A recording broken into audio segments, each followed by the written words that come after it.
इत्यादि नाम। आज हम पढ़ेंगे बीएससी के थर्ड ईयर के पेपर इथोलॉजी एंड इवोल्यूशन में behaviour methods. Approach and methods के अंतर्गत हम किस तरह से हमारे जो इथोलॉजिस्ट हैं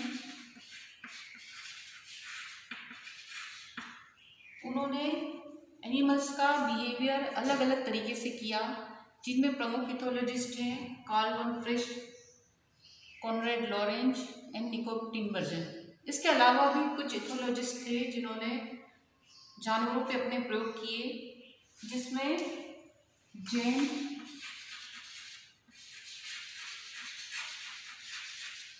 गोडेल, डेवी, ओसी, इन्होंने जो अपना अध्ययन किया वो तंजानिया में एक पार्क है उसके अंदर अपना अध्ययन किया और चिंपांजी पे अध्ययन किया। इसी तरह से डेवी फोजी ने गोरिल्लास पे अध्ययन किया और उन्होंने अपने जीवन के 40 इयर्स इसमें स्पेंड किए। तो हम देखते हैं कई इथोलॉजिस्ट आए जिन्होंने अपना काफ़ी समय जानवरों के जो बिहेवियर है उनका अध्ययन करने में समय लगाया और अपने अपने निष्कर्ष दिए। इसी तरह से हम और भी नाम पढ़ते हैं, जैसे हम भारत में सलीम अली का नाम सुनते हैं जिन्होंने अपने खोज से ऑर्निथोलॉजी को एक नई पहचान दी। इसी तरह से और भी कई नाम आते हैं जैसे एलिसेनबर्ग।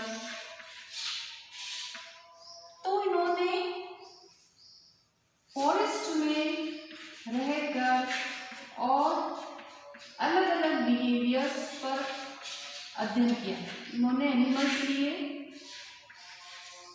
अलग अलग एनिमल्स लिए। अधिकतर जो एनिमल्स लिए जाते थे वो लार्ज एनिमल्स की बजाय स्मॉल एनिमल्स का उपयोग किया जाता था, लेकिन वाइल्ड में चिंपांजी, गोरिल्ला और मंकीज, इन सारे एनिमल्स को लेकर प्रयोग किया गया। इनमें बिहेवियर का क्या मतलब है? इथोलॉजी में बिहेवियर का मतलब है कि बिहेवियर में हम बात करेंगे कि किस तरह से उनके जो दैनिक दिनचर्या है, जिसमें हम कह सकते हैं फीडिंग है, लर्निंग बिहेवियर है, टेरिटरी है, किस तरह से अपने अधिकार क्षेत्र के लिए लड़ाते हैं, एग्रेसिव बिहेवियर है, या फिर उनका मूवमेंट है, ओरिएंटेशन है, माइग्रेशन है,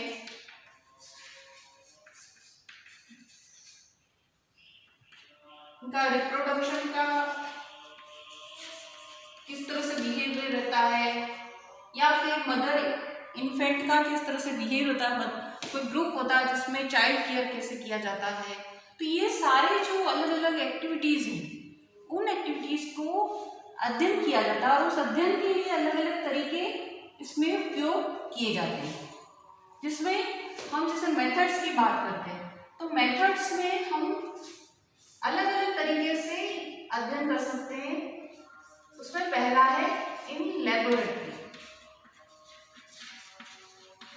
अगर हम लेबोरेटरी की बात करते हैं तो लेबोरेटरी में अधिकांश छोटे जानवरों का उपयोग किया जाता है, जैसे रैट है या फिर दूसरे जो एनिमल्स है उनका उपयोग करके उनके बिहेवियर का अध्ययन किया जाता है। दूसरा है इन वाइल्ड। वाइल्ड में हम कोई भी एनिमल ले सकते हैं स्वतंत्र रूप से और उसका अध्ययन कर सकते हैं। इसके अलावा जूलॉजिकल पार्क्स या फिर सेंचुरीज को भी ले सकते हैं, लेकिन जो मेन हमारे वो है लेबोरेटरी और वाइल्ड जो एरिया है उसमें अध्ययन किया जाता है। जैसे हम लेबोरेटरी की बात करते हैं तो लेबोरेटरी में अध्ययन के लिए जो एनिमल्स लिए जाते हैं उन एनिमल्स को अलग अलग तरीके से रख के उनका अध्ययन किया जाता है। जैसे हम लेबोरेटरी की बात करते हैं, इन लेबोरेटरी में तीन अलग अलग तरीके से अध्ययन किया जाता है, जिसमें होता है न्यूरो एनाटोमिकल, दूसरा होता है न्यूरो फिजियोलॉजिकल और तीसरा होता है न्यूरो केमिकल। न्यूरो एनाटोमिकल में जैसे हमने किसी रैट को लिया, मंकी को लिया और उसके जो ब्रेन पार्ट है, उसके ब्रेन पार्ट के अलग अलग जो एक्टिविटीज है, जैसे हम जानते हैं कि हमारे जो ब्रेन है उसमें थैलेमस के पार्ट जो अलग अलग एक्टिविटीज करते हैं, जैसे स्पीच का है या फिर लर्निंग का है। तो ये सारी एक्टिविटीज अलग अलग ब्रेन के पार्ट करते हैं। तो इसमें साइंटिस्ट जो होते हैं वो क्या करते हैं कि इनकी जो ब्रेन पार्ट है उसमें जो टिश्यू होते हैं उनको किसी भी इक्विपमेंट से उसको हटा के ये ऑब्जर्व करते हैं कि उसके बिहेवियर पे क्या प्रभाव पड़ रहा है। दूसरा होता है न्यूरोफिजियोलॉजिकल वो तरीका है जिसमें एनिमल्स के ब्रेन पर अलग अलग बीटा, थीटा, अल्फा, गामा इनका क्या प्रभाव पड़ता है वो नोट किया जाता है। जैसे इनमें से कई रेज जैसे अल्फा, गामा ये जो ब्रेन पे प्रभाव डालती हैं उससे स्लीपी स्टेज हो जाती है या फिर व्यक्ति जो होता है वो आराम की अवस्था में चला जाता है। इसमें नई टेक्निक्स में हम देखते हैं कि सीटी स्कैनिंग टेक्निक है, ब्रेन की एमआरआई इमेज ली जाती है ताकि ब्रेन की जो अलग अलग पार्ट है वो ग्लूकोज का एब्जॉर्ब कैसे करते हैं वो जानने के लिए इसमें उन टेक्निक्स को लिया जाता है। न्यूरोकेमिकल जो टेक्निक आ रही है उसमें अलग अलग ड्रग्स हैं या फिर केमिकल्स से उनका उपयोग किया जाता है। केमिकल्स जैसे कुछ नाम ले सकते हैं हम कि कोकीन, गांजा जिनका इफेक्ट होता है किस तरह से जानवरों पे या मनुष्य पे इफेक्ट होता है उसको लिया जाता है और उन पर ये जैसे ब्रेन के ऊपर ये अंदर किसी भी तरीके से पार्ट में डालकर उसका अध्ययन किया जाता है। इसी तरह से अगर हम वाइल्ड में देखें तो वाइल्ड में भी अलग अलग टेक्निक्स हैं जिसको विस्तृत रूप से हम अगले क्लास में पढ़ेंगे। तो हम यहाँ देखते हैं कि वाइल्ड में कौन कौन से मेथड्स हैं। सबसे पहला होता है एड लिबिटम, दूसरा होता है फोकल सैंपलिंग, तीसरा होता है स्कैनिंग,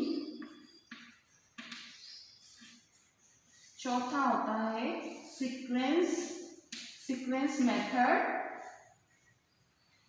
पांचवा है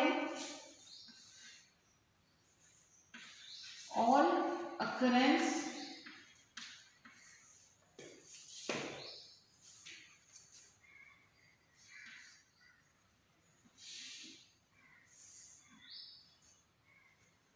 तो ये जो टेक्निक्स है वाइल्ड में ad libitum, focal sampling, scanning sampling, sequence, all occurrence और लास्ट है 1-0 सैंपलिंग। इसके अलावा अभी जो मेन है सैंपलिंग टेक्निक्स ये होती है वाइल्ड में जानवरों के अध्ययन करने के लिए और इसको अलग अलग तरीके से हम इसका अध्ययन करेंगे। तो हम देखेंगे कि अलग अलग तरीकों को ध्यान में रख के ही जो स्टैटिस्टिकल बिहेवियर है तभी जानवरों के अध्ययन कर सकते हैं।